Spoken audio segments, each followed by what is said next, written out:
Roots of Robert Fico's shooting lie in Slovakia's bitter divides.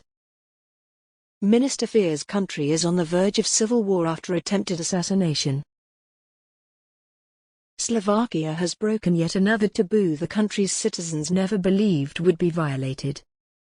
First, it was the 2018 murder of investigative journalist Jan Kuciak, who was just pursuing his trade, but paid for it with his own life as well as that of his fiancée, Martina Kusnaeva.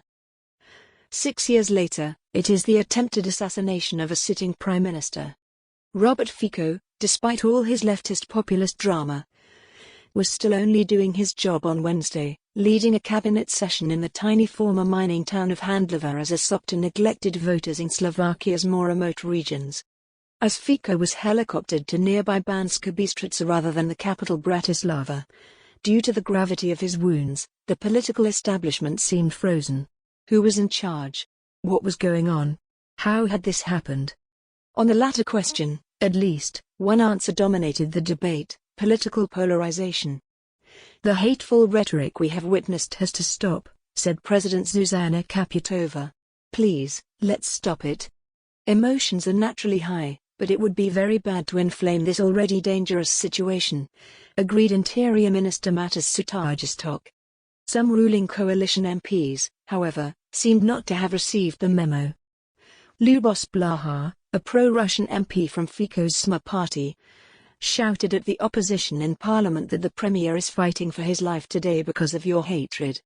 Deputy Speaker of Parliament Andrej Danko, head of the far-right Slovak National Party, demanded of the opposition, "Are you satisfied?" He added, ominously, "There will be some changes to the media." So how did Slovakia get where it is today, so riven between liberals and traditionalists, Democrats and thugs, tolerance and its opposite, that political differences are now being settled with guns? Social whiplash.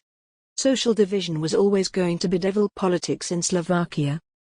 Following the 1989 revolution across Eastern Europe, the former communist country suddenly plunged into a ruthless version of capitalism, before being abruptly divorced by the Czechs, who had been a stable national partner of 75 years within the former Czechoslovakia.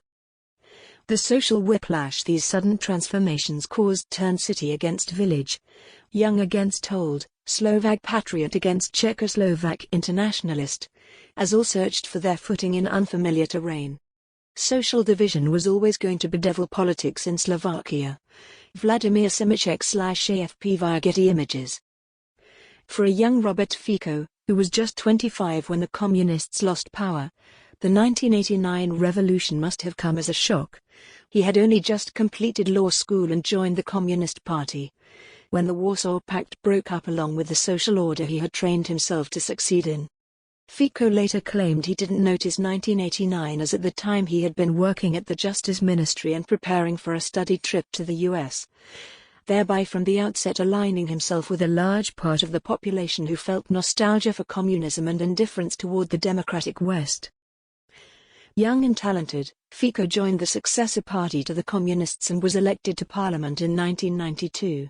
Although he spent most of the 1990s in Strasbourg working at the European Court of Human Rights, he kept enough of a foot in domestic politics to start a successful third-way socialist party, SMA, direction, in 1999. It went on to dominate Slovak politics for the next quarter century. Here again, however, Fico embraced a style of politics that alienated a large portion of the country. SMA emerged from the wreckage of an authoritarian party that dominated Slovakia's 1990s domestic scene, the Movement for a Democratic Slovakia, HZDS, led by thuggish 1994 to 1998 PM Vladimir Mesiar. The oligarchs who financed and steered the HZDS were by all accounts looking for another political project after Mesiar became toxic to the West, and alighted on the unblemished Fico. SMA scored a disappointing 13.5% in the 2002 election after an aggressive ad campaign that featured a family sitting naked on a bench under the slogan "To the EU, but not with bare bottoms." 4 years later, however, a more polished Fico cruised to victory on 29%. Forming a government with the authoritarian members of the HZDS and the SNS nationalists. Even before he began his first term as PM, Then, Fico had already defined himself as nostalgic for socialism and yet cynically pragmatic in his pursuit of power, the polar opposite of what the younger, anti-communist, ingenuously pro-West part of the electorate was looking for. Civil war. Fico was cruising through his third term as PM in 2018 when journalist Kuciak and his future wife were shot dead by a killer ostensibly hired to silence his reporting on corruption in politics. The murders seemed to have disoriented Fico. He immediately called a mawkish press conference at which he piled bundles of cash on a table promising to pay €1 million for information leading to the capture of the killer. He also accused the opposition of using the murder for political ends. 2 weeks later, Fico resigned. 2 years further on, SMA went down to defeat in the 2020 general election. Out of power, Fico and his political allies, ministers, MPs, oligarchs, judges, senior police and intelligence officers, came under investigation on grounds ranging from corruption to abuse of power and sabotage. The former PM was even arrested in April 2022 and charged with organized crime offenses, although those charges have since been dropped. Last year he roared back to power.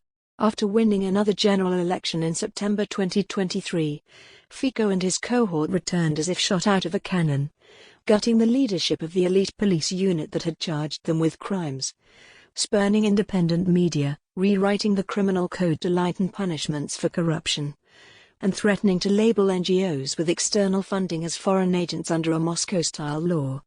As Fico lay on a Banska Bystrica operating table in critical condition, media published a leaked video of the alleged shooter, identified locally as a 71-year-old writer, in which he said, "I don't agree with the politics of this government," citing crackdowns on media and the judiciary.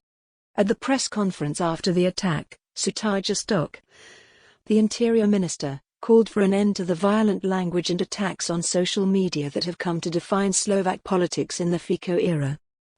"I want to appeal to the public, to journalists and to all politicians to stop spreading hatred," he said. "We are on the verge of civil war."